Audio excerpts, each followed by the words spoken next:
Et comme convenu, nous terminons cette édition avec un costaud de la région, des Alpes du Sud. Alors il est basé à Châteauneuf-de-Chabre, mais en même temps à Gap, et en même temps du côté de la belle vallée de Champollion. Jean-Luc Brémond, bonjour. Bonjour à vous, bonjour aux Alpes. On est content de vous revoir en forme, tout souriant, Oui. bronzé. J'ai récupéré.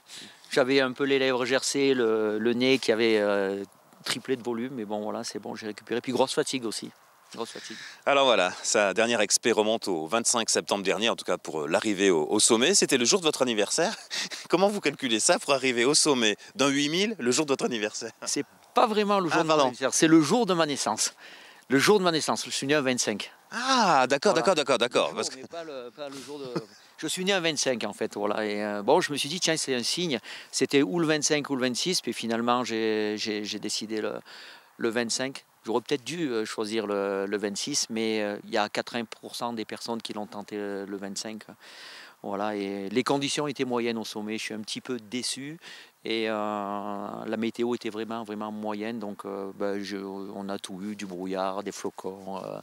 Voilà, c'est un petit peu délicat. C'était assez glauque, quoi. C'est dommage.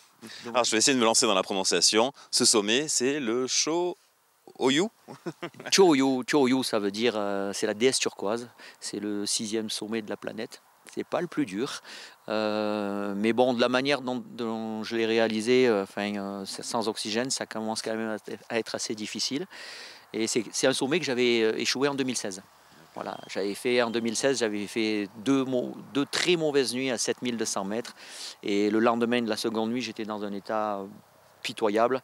Et j'ai pas poussé le bouchon au maximum parce que je savais que là, ça finissait mal. Pour situer ce sommet, on est côté Népal, on est dans quel secteur? En fait, c'est un sommet qui est sur la frontière entre le Tibet et le Népal, mais la voie normale est plutôt côté nord, c'est-à-dire tibétain, et on sait que le Tibet est géré par la Chine, et donc ça devient tout de suite un peu plus compliqué. Alors voilà, c'est un parcours de vie. Alors vous êtes... par ailleurs, vous êtes vraiment quelqu'un, comment dire, de très occupé et qui vous avez de l'énergie à revendre parce qu'il est apiculteur et il est également fait partie de l'équipe municipale des services techniques de la ville de Gap. Mais comment vous combinez tout? Apiculteur, travailler à la ville, préparer vos expés, les faire. C'est assez impressionnant. Alors, cette année, c'est un petit peu... j'ai réfléchi autrement. C'est-à-dire que j'ai essayé de faire en sorte de m'accorder le maximum de chance. C'est-à-dire que j'ai demandé à ma hiérarchie une disponibilité qui m'a été accordée. Ça m'a permis de me reconcentrer sur certaines choses. Donc, j'ai laissé ma part municipale professionnelle de côté. Et donc, je me suis consacré aux abeilles. Voilà, parce que ça, je ne peux pas tout laisser tomber par rapport à ça, c'est impossible.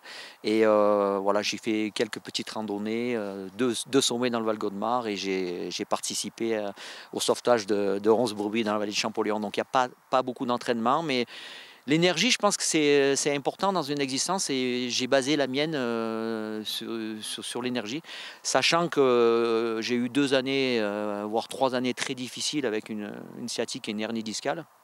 Donc en 2017, j'avais le côté gauche qui était quand même assez tendu. J'avais du mal à marcher, on va dire. Et j'ai eu, entre guillemets, serré les dents et pas mal de douleurs qui m'ont fait poser 1000 questions. Est-ce que tu continues? Est-ce que tu vas arrêter? Mais bon, il y a toujours cette passion qui est à l'intérieur. Et finalement, je suis heureux. Je suis heureux d'avoir pu concrétiser ce sommet. Mais bon, j'ai quand même, à un moment donné, dans mon existence, la question, ça a été, il faut que tu réapprennes certaines choses. Donc, j'ai quand même aussi réappris à marcher d'une autre manière. C'est-à-dire, je cours plus la montagne comme je le faisais avant. Je suis beaucoup plus réfléchi, beaucoup plus posé. Et, j'ai jamais vraiment couru parce que je marche, mais plus de la même manière. C'est-à-dire, j'écoute énormément mon corps. Il y a quelques années en arrière, j'avais du mal à l'écouter. Maintenant, je l'écoute beaucoup plus. Ça va faire rêver des gens qui nous regardent. Il a 56 ans, hein, mine de rien. Il vient de faire un 8000 sans oxygène entre Tibet et Népal. Voilà, c'est bluffant. Vous avez vraiment une condition, malgré les soucis un peu j'allais dire techniques, mais voilà, une condition que vous avez eu, qui est l'héritage de toute une vie quasiment. En fait, j'ai vécu toute mon existence de façon passionnée. Voilà, je suis quelqu'un de très passionné. Je suis passionné par le travail, je suis passionné par les abeilles, je suis passionné par les gens, je suis passionné par les images.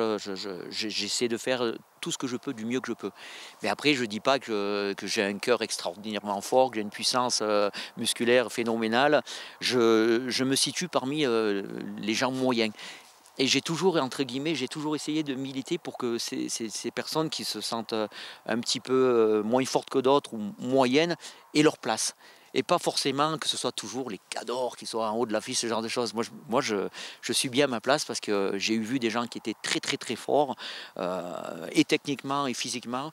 Mais moi, je me situe dans la moyenne, voilà. J'écoute énormément, je regarde les autres et après, j'essaie de, de voilà, je fanfaronne pas trop.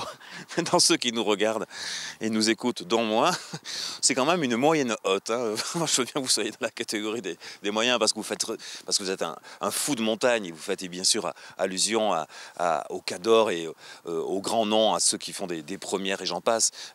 Mais voilà, ça reste, on ne fait pas un 8000 sans oxygène sans être au haut niveau. Voilà, mais bon. Oui, je suis heureux, je veux dire. C'est vrai qu'à un moment donné, Christophe Moulin m'a fait un super compliment. Venant de sa part, ça m'a fait énormément plaisir. Mais je sais pertinemment qu'il y a des personnes qui pratiquent le sport à un très très bon niveau, qui pourraient effectivement arriver à certaines choses. La seule chose, c'est que quand on décide de pousser, pour moi, ce que j'appelle la huitième porte sans oxygène, c'est qu'il faut accepter, entre guillemets, de parvenir. C'est le plus difficile au niveau mental. C'est-à-dire que tu vas y aller, mais tu ne sais pas si tu vas revenir. Alors là, ça fait sourire, mais parfois, Quand on est sur place, oui. On se pose des questions, bien sûr.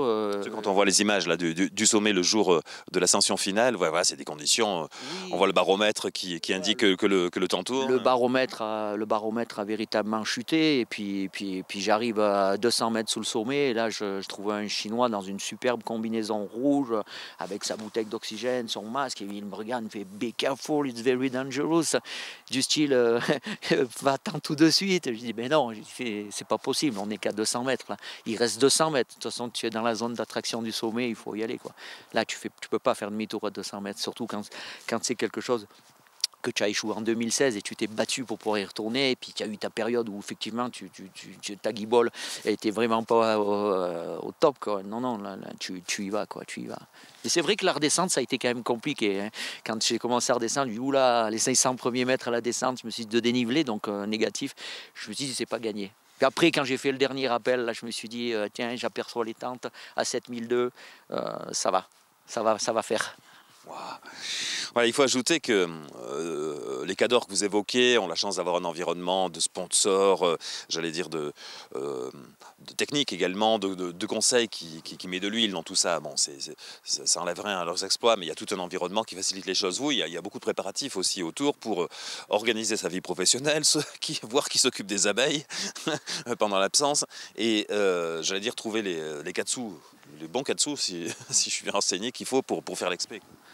Oui, c'est ça, c'est le plus dur. Et parfois c'est même, quand on sollicite, c'est même avec une certaine honte, dire, ouais, tu sollicites et tout. Et puis en plus, tu sollicites, on te donne un coup de main, puis tu as peur de l'échec. Tu dis, mais est-ce que tu vas y arriver et tout? Parce que c'est vrai que bon, j'ai plein d'anecdotes que je ne peux pas raconter tout de suite, mais c'est vrai qu'en 2016, quand j'ai décidé de faire demi-tour, j'étais vraiment pas en état d'aller au sommet.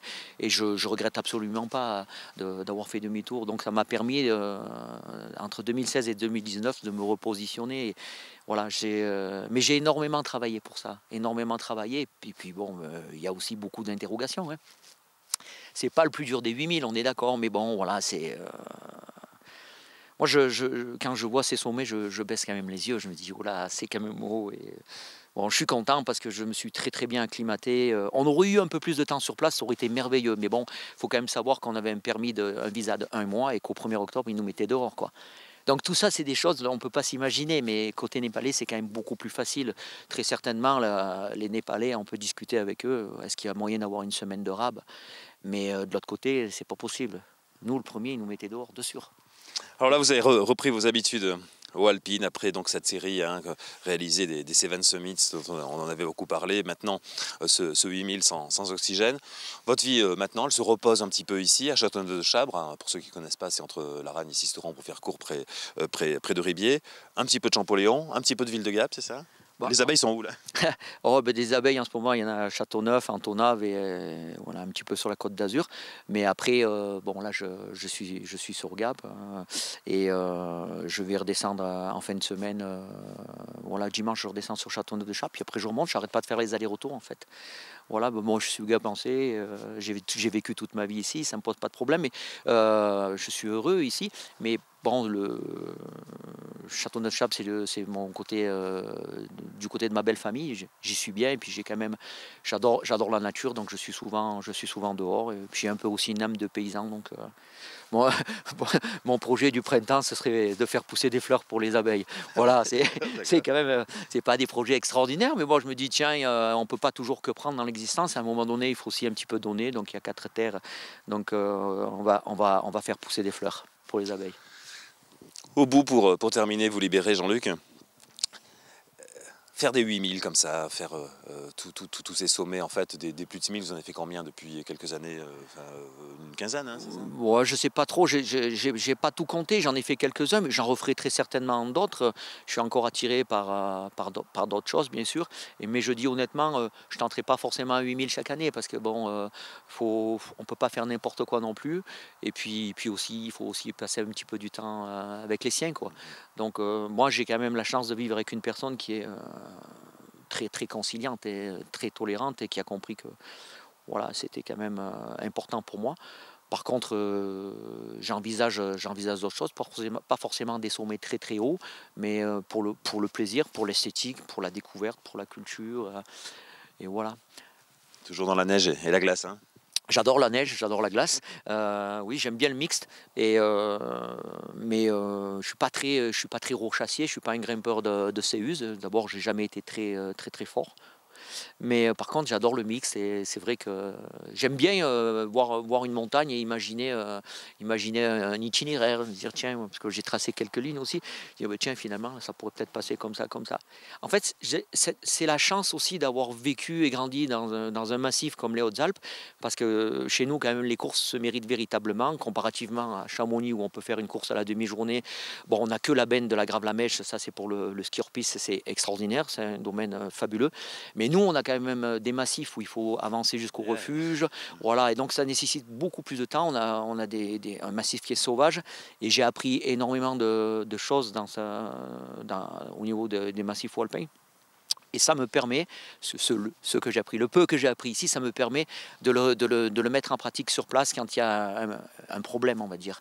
Et ça m'a permis, entre guillemets, de négocier certaines choses de façon plus facile, beaucoup plus facile que d'autres personnes qui n'étaient pas forcément plus à l'aise ou on va dire un peu moins affûté, quoi.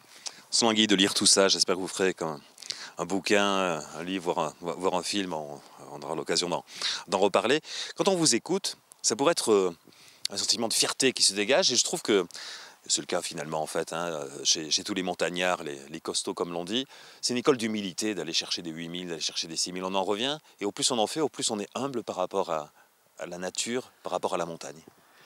Ben souvent on se fait castagner, on se fait malmener, on n'est pas toujours physiquement au top niveau. Après, on reçoit une information sur un téléphone satellite. Tiens, j'étais en 2018 à la Madablam, j'apprends que le collègue Alain Durand décède à Champollion. C'est des choses qui reviennent dans une existence et puis après on se dit bah, tiens, est-ce que tu vas y aller et tout, et puis finalement tu pousses en haut, et puis une fois que tu es en haut tu dis bah, tiens, il y a une pensée pour les gens qui sont plus là, une pensée qui t'ont aidé bien sûr, mais parfois on est quand même véritablement dans l'interrogation, quoi.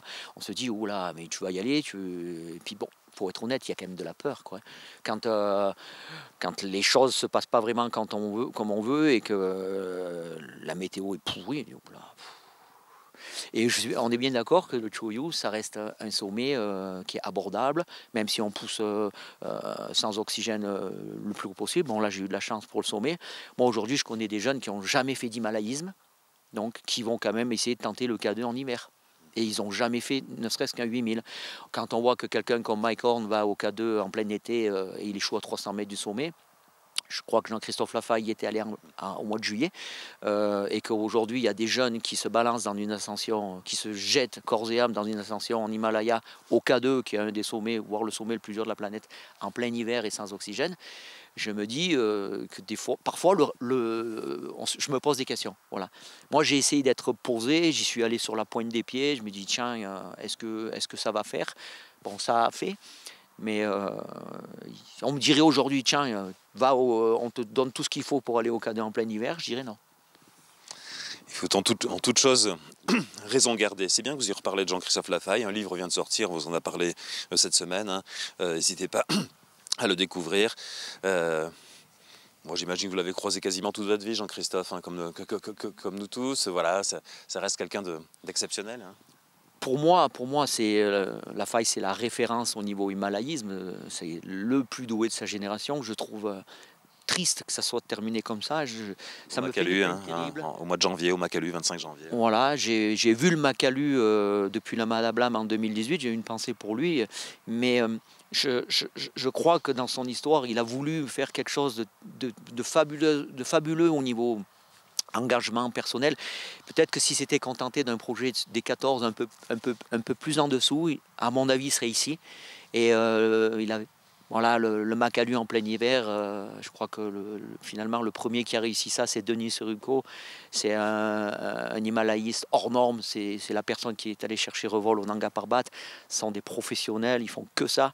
Et ça me fait une peine terrible que ce soit terminé comme ça, parce que peut-être que si ça avait été un peu en dessous au niveau difficulté, ben, il serait peut-être encore ici, quoi. Et ça, je trouve ça dommage au 12e, quoi. Parce que c'était fini, voilà. Bon, merci Jean-Luc Brément, vous faire plaisir. Tiens, pour se quitter, dans les costauds du coin, il y a un dénommé Stéphane Ricard, vous le connaissez? L'instituteur de Gap. Oui. Bien sûr, je connais Stéphane Ricard. J'aimerais avoir ses jambes, parce qu'il a quand même des jambes qui envoient du gros. Il a fait un truc qui vous ressemble un petit peu. Il a fait avec ses élèves, c'est super chouette, au mois de juillet dernier, une expé de la lavande à la glace, c'est-à-dire de Châteauneuf-de-Chavre ou de Ribier, de l'entrée du département des Hautes-Alpes de Sisteron, hein, à côté, jusqu'à la glace des écrins. Il en a sorti un film qu'on vous diffusera bientôt sur DC TV. On va se quitter avec les images de présentation de ce film. On vous remercie Jean-Luc Brément. Merci à vous, et bonjour aux Hautes-Alpes, et très content d'être revenu dans notre département.